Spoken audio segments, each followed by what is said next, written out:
Assalamualaikum warahmatullahi wabarakatuh. Perkenalkan, saya Devan Redita Farsya, mahasiswa Fakultas Vokasi dari Prodi Administrasi Bisnis dengan NIM 2431 4050 0111 011 dari kelas N2B. Di sini saya akan menjelaskan tentang alur penyimpanan dokumen dengan sistem alfabetik. Tidak hanya alurnya saja, saya akan memberi contohnya di video berikut. Baik, kita lanjut. Setelah perkenalan, kita masuk ke alur penyimpanan. Di sini saya akan menjelaskan alurnya dulu, kemudian saya baru menjelaskan contohnya. Yang pertama itu kita menerima dokumen, jadi dokumen diterima, kemudian memberi nama dari file yang kita tadi udah terima, terus upload ke Google Drive. Setelah upload ini dibagi menjadi dua, yaitu dokumen mencapai usia tersimpan, itu dipindah ke arsip yang udah inaktif. Terus habis itu bisa dilakukan juga backup, ini opsional. Setelah itu baru selesai. Kemudian yang satunya lagi adalah permintaan dokumen. Yang ini biasanya dari atasan meminta untuk mencarikan dokumen. Itu nanti kita langsung ke search bar yang ada di Google Drive, terus filenya ketemu, kemudian selesai. Selanjutnya saya akan menyontohkan secara langsung. Semisal saya mendapat email CV 2025, lalu saya pindahkan karena CV ini kita ke organize, kemudian ke move. Sebenarnya ada cara lebih cepatnya, yaitu Ctrl plus Alt plus M, cuma karena ini contoh jadinya saya lebih detail menjelaskannya ke cara yang manual.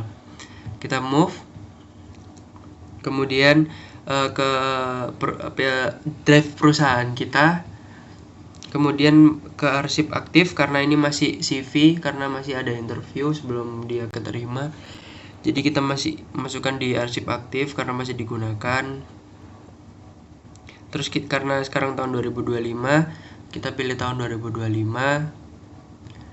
Terus kita masukkan ke folder yang D. Kenapa? Karena saya contohnya ini akan saya rename. Jadi kita masuk ke G Drive kita tadi, kita cari ke arsip aktif 2025, terus tadi di D. Karena saya contohnya, kenapa tadi kok saya taruh di D? Karena saya menyontohkannya pakai nama saya sendiri.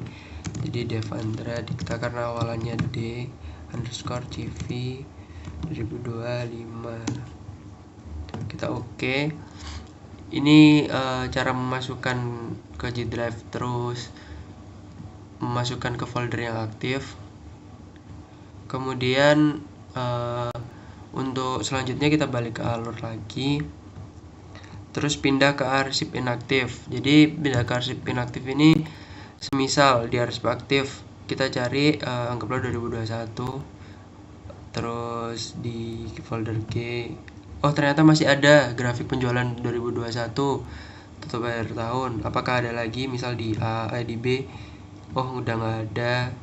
Terus kita coba di mana random lagi di D, oh nggak ada. Sebenarnya untuk pengecekan diurutkan sih, ada dari A, B, C, D, E. Kalau emang sudah kosong berarti udah dipindahkan, karena biasanya 5 tahunan sekali untuk proses pengarsipan inaktif. Ternyata di G masih ada yang tersisa, itu grafik penjualan 2021 yang tutup buku akhir tahun. Ini langsung kita pakai cara yang sama seperti tadi, ke organize, move, kemudian masuk ke folder perusahaan kita, terus ke inaktif, jangan salah ya, aktif sama inaktifnya. Terus masukkan 2021 karena ini file dari 2021, masukkan ke sini. Nah, ini sudah ada ternyata untuk CV atau juga grafik penjualan di tahun tersebut. Kita masukkan ke grafik penjualan. Ini sudah ada yang tengah bulan, ini kita masukkan yang akhir tahun.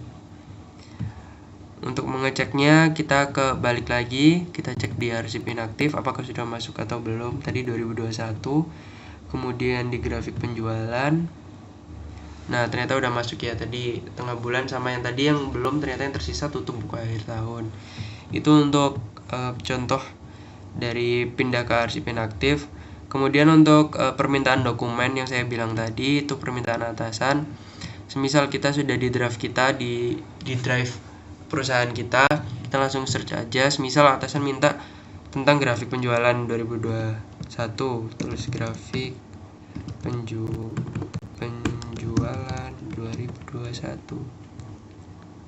Nah, ini 2021 ditanya tengah bulan atau akhir tahun, nanti tergantung permintaan atasan, kita langsung klik aja, jadi langsung kebuka untuk grafiknya. Seperti itu. Mungkin dari saya untuk penjelasannya cukup sekian, kurang lebihnya mohon maaf. Terima kasih. Wassalamualaikum warahmatullahi wabarakatuh.